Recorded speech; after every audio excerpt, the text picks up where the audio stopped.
Letter to the brothers, as the name implies, was a gosho or letter written to two brothers. Their father was totally against their practicing Buddhism. And not only was he against it, but he tried every way possible to disrupt their practice. So in Buddhist terms, this means that the negative or destructive or devilish force of life was working through the father in order to prevent those two brothers from gaining happiness from their practice and for spreading that happiness to others. The father eventually disowned the elder son, and this meant, of course, that the younger son would inherit the father's estate when he died. Therefore, he reckoned by using that sort of form of bribery and pressure, without a doubt the younger one would collapse once the elder brother had been disowned. But in fact it didn't happen, fortunately. Nichiren Daishonin wrote them several letters to keep them going during this tense and difficult situation. And although he disowned the elder brother, the younger did not stop practicing as a result. Then the father wavered, and he became reconciled with the elder son. Then, a year later, the father wavered again, and he disowned both the brothers.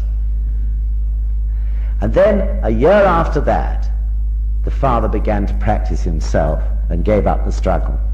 So it had a great ending.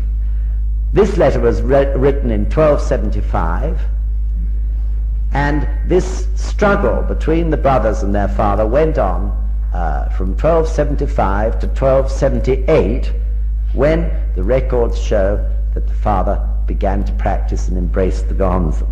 It's important because it concerns the negative or destructive force of life. That is to say, in Buddhist terms, sansho shima. The purpose of this gosho is to explain to us how it works. Once we know how something works, it's much easier to cope with it. We can recognize it, and we can take action to defeat it. Buddhism and all its teachings is concerned with this battle between the devil and the Buddha. Many, many, many people in this world who think that talk of the devil is something old-fashioned. But of course that was the devil of Christianity, who was some horrifying being hovering around outside you. But Buddhism so sharply penetrates the way life is made up and points out that it isn't a question of the devil popping in from outside you. The devil is right there inside you anyway, and in every single human being and every single living thing. The negative force exists. So what is the purpose of Buddhism? It is to win the battle within one's own life. The devilish force of life, speaking by and large, works in two different ways. Either through bribery or through denial. That is to say, it either bribes us with what appear to be wonderful things and we go into the state of rapture, or it denies us the things that we want with our whole heart. And both ways can put us into hell. So if we take bribery first, say one of you has a boyfriend. He was attracted to you, and you really fall for him, but he doesn't practice. Gradually, this handsome person becomes more and more the center of one's life, the be-all and end-all of everything. When he says, oh, let's go to a movie, and there's no time to do gongyo, you say, okay, yes, come on.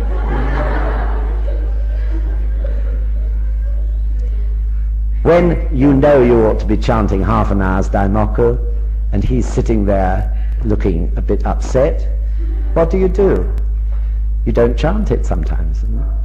Anyway, what happens is that this person becomes the center of your life. And as a result of that, one's practice gradually becomes weaker and weaker and weaker.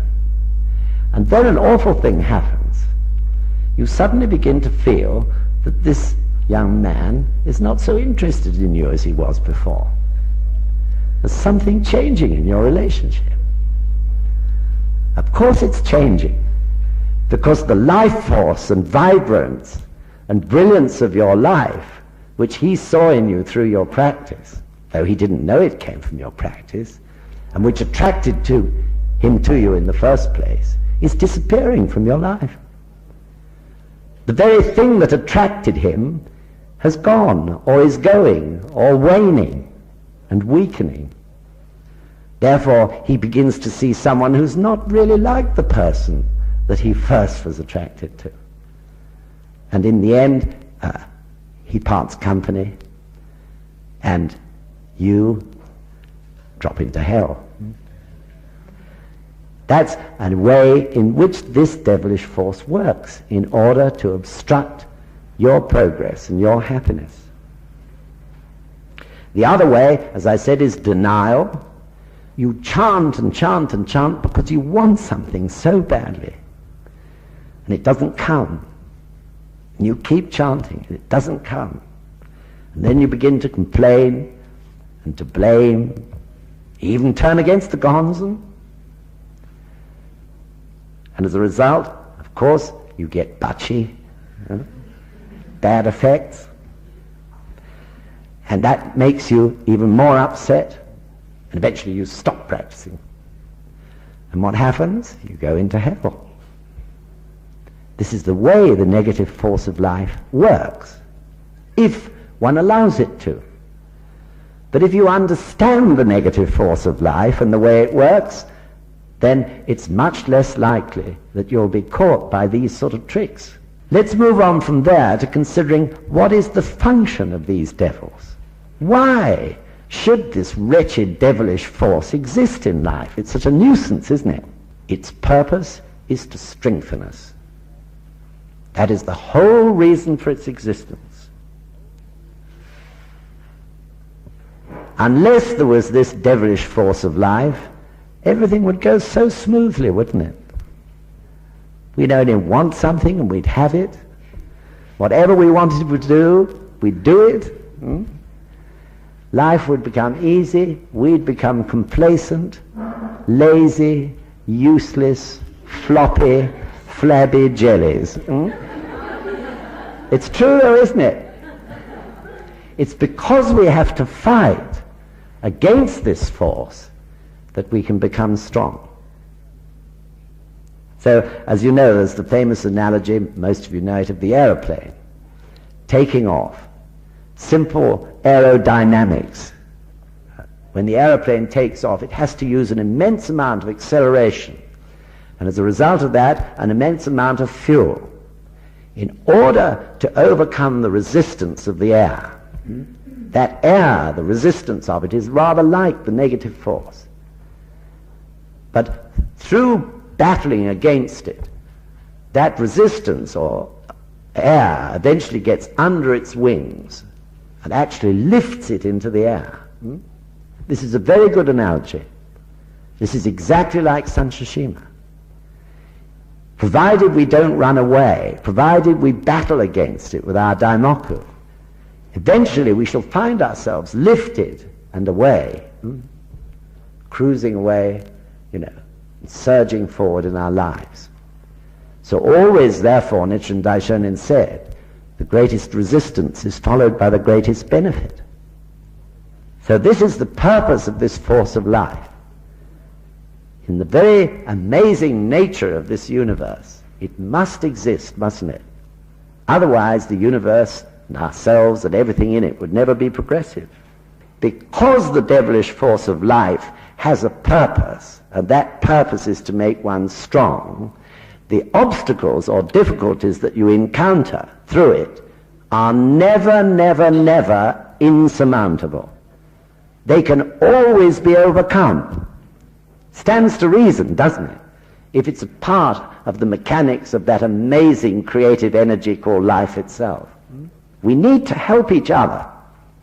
That's why towards the end of this gosho, Nichiren Daishonin emphasizes unity and friendship, that we can turn to each other and say, can't you see? It's Sancho Shima attacking you. Oh, I hadn't thought of that. The moment we understand that, somehow things change in us, don't they?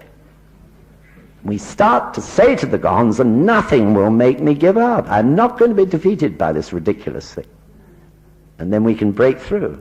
Proof of the fact that we are following a course of action which is so vital and so important for our happiness and for the happiness of the world, that this negative force of life resists tremendously, just as it does an aeroplane that's flying off to Timbuktu or New Zealand or somewhere. San, Sho, Shi, Ma. Sho is obstacles, Ma is devils. 3 obstacles and 4 devils. San, Sho, Shi, Ma. Sho, obstacles. Obstacles, of course, are outside us, aren't they? Something in our environment. Ma, devils, are inside us. These are the 2 forms that this force takes in opposing our advance. But the truth is, of course, that this all comes from inside us too. Something in our life attracts the obstacle to us. Say we have a very angry nature, right? And we upset all sorts of people. Those people become obstacles to us and try and hinder our progress because they don't like us. But the force that's created that opposition is inside us, isn't it? We've drawn those obstacles to us through our behavior. So either way, in the end, whether it's an obstacle from without or a devil from within, it's always all within us. We've drawn everything to us through the way we are acting and behaving. The aim of this force is to sap our life force, to take away our life force. In hell, as you know, there's very little life force. Once we get there, we feel trapped and bowed down, don't we? We haven't got the life force to get out of it. It's a horrible feeling. This is what that force is trying to do. So it's trying to put us into hell through stopping our practice or by causing problems and difficulties which we feel are too great to overcome. In hell, where there's no life force, where we can hardly bring ourselves to even chant one daimoku, there are certainly no benefits, certainly no good fortune coming into one's life. Nichiren Daishonin said in another gosho, the 2 laws of evil and goodness are like right and left and are inherent in life. In other words, both the devil and the Buddha, both the negative force and the positive force of life, are all a part of Nam-myoho Renge Kyo, the law of the universe itself. For that reason, both the negative and the positive force of life are on the Gonzen. Also on the Gonzen is Nam-myoho Renge Kyo. And Nam-myoho Renge Kyo down the center, of course, bathes everything else in its light. In other words, if we activate the power of the Buddha state, then it turns everything into value. Each one of the 9 worlds can be turned to something positive, though each has its own destructive side as well. So the purpose of chanting Nam-myoho Renge Kyo is to turn all those 9 worlds into something positive and valuable. Its purpose is to create illusions, an illusion that you cannot overcome what it is that's in your way, or an illusion that what you're doing is going to bring you happiness. So how can the devil be defeated? We've talked a lot about how it works. How can we defeat it? This is the most important thing of all. Using the sword of regular practice. This is the only way we can stop ourselves being trapped by illusions. Through doing Gongyo and Daimoku every day, through doing Shakabuku, through doing study, we can make sure that the negative devilish force of life never obstructs us, that we can overcome all obstacles, all problems and difficulties. And most important of all, we can shatter the illusions in our minds that have led us astray in the past. So this is a vital point to understand. If we give up practice, or if we stop, if we slow down, the illusions will take possession of us again, and we'll start heading down the wrong track in order to find happiness. And it always is working where one's weakness is greatest, because where one's weakness is greatest is the place from which the illusions will arise. If the positive force is declining, the negative force is taking over. That is the nature of life. And of course it needs to be good practice, doesn't it?